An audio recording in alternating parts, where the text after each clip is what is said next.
Hey guys, welcome back to the channel. I am finally almost over this head cold and I am getting back into the rounding of IEM testing. I've got a lot of budget IEMs that came in and I'm hoping that I can find that budget IEM of the year before the year is up, especially hopefully in that ultra budget range at $20 and below. I'm hoping I can get something for you guys new that works really, really well. In the meantime, I don't do this segment enough, but I do have an ultra budget mouse pick for the year of 2024. This is the Zaopin Z1 Pro, and it is the 4K version with a 3395 sensor, 500 mAh battery, coming in at 50 grams with my dot skates.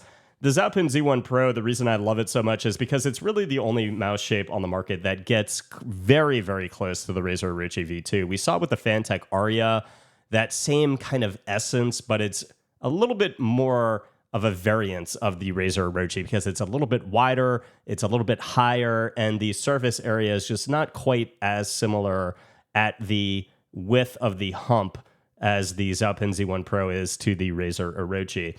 Now, unlike the Razer Orochi, it does not have a detachable top shell, it does not use reusable batteries, AA's, AAA's, etc.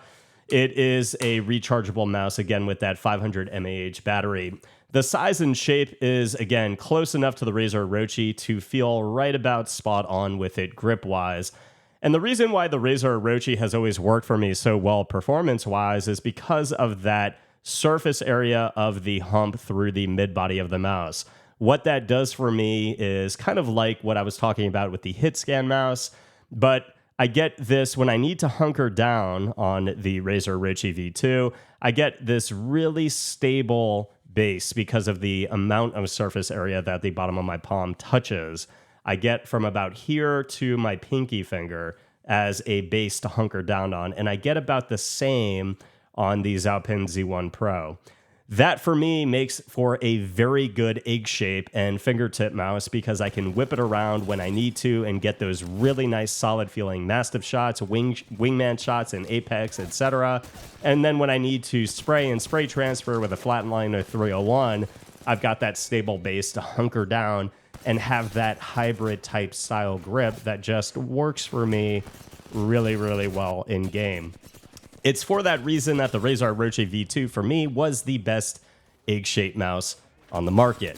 Now the Razer Orochi V2 internals speaking is falling behind the mix a little bit. We've got the Zaopin Z1 Pro coming in at $55 with a 3395 sensor, Nordic MCU. It's now got a centered sensor instead of the forward sensor on my original Z1.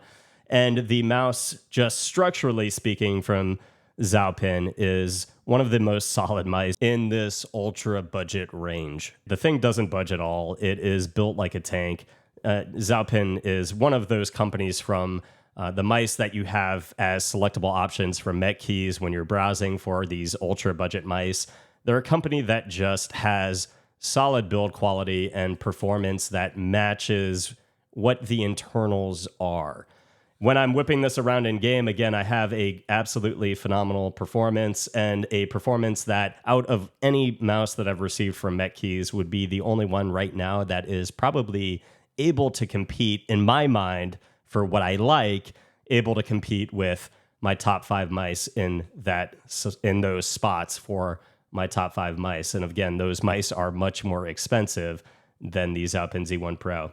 Now, certainly there are things that I would presumably change on the Zaopin Z1 Pro. I would love to have Omron opticals in a mouse like this. I would love to even have a mouse like this that is this shape but magnesium. I would absolutely love that personally. The TTC Silver encoder here works phenomenally. Mouse 3 is super spammable. I wouldn't change anything about the scroll wheel at all. These side buttons are a little bit on the thinner side, and you can see the Razer Orochi side buttons are a little bit more wide, a little bit long, about as long. They're not separated, but they do have this angular structure here that feels ever more inviting for your thumb to just push up and get right into those buttons. The way that the Zaopin buttons are flat, you kind of just feel the edges of those buttons a little bit more as you are rotating up to mouse 4 and mouse 5. Other than that, the only thing on this mouse, kind of build integrity speaking, there's a bit of pre-travel on mouse 4 and mouse 5, and ever so slight post-travel on mouse 4 and mouse 5, but literally virtually none. And then there's a bit of sway on mouse 1 and mouse 2. Nothing that I ever felt in game. When I am moving my finger while spraying, it's not anything that rotates in game at all. So for $55, it's got the build of an absolute tank. It's the only egg shape on the market that has me going to it because it's the only one close enough to the Razer Orochi V2 with updated internals. And at a price of $55, 4K, to me, the performance that I have is the only thing I base my decisions off of.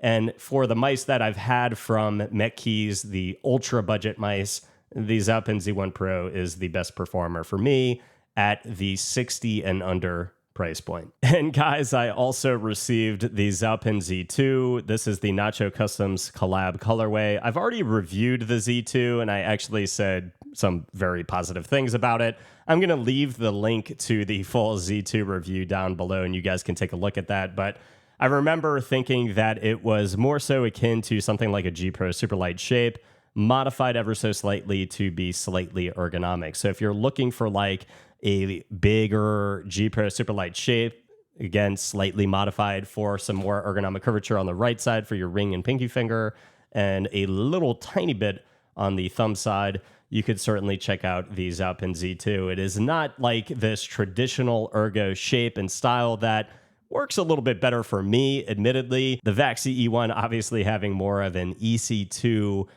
take from it, but higher towards mouse 1 and mouse 2 and more curvature on the left side and leading up to mouse 1 and mouse 2 and where that height of the hump is. It's a little bit different with the Zaopin Z2, but you guys can check out the full review for what I thought about the overall shape.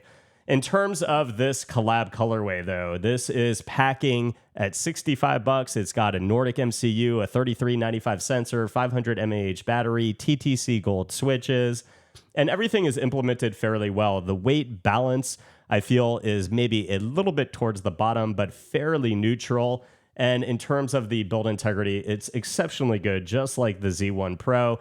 The thing is built like an absolute tank. You can squeeze, push, and pull, and the thing is very, very sturdy. In terms of mouse 1 and mouse 2, just a little bit of sway, pulling very aggressively on mouse 1 and mouse 2, which is what you want to see. Very good in terms of the switch implementation. No grind over the TTC Gold switches.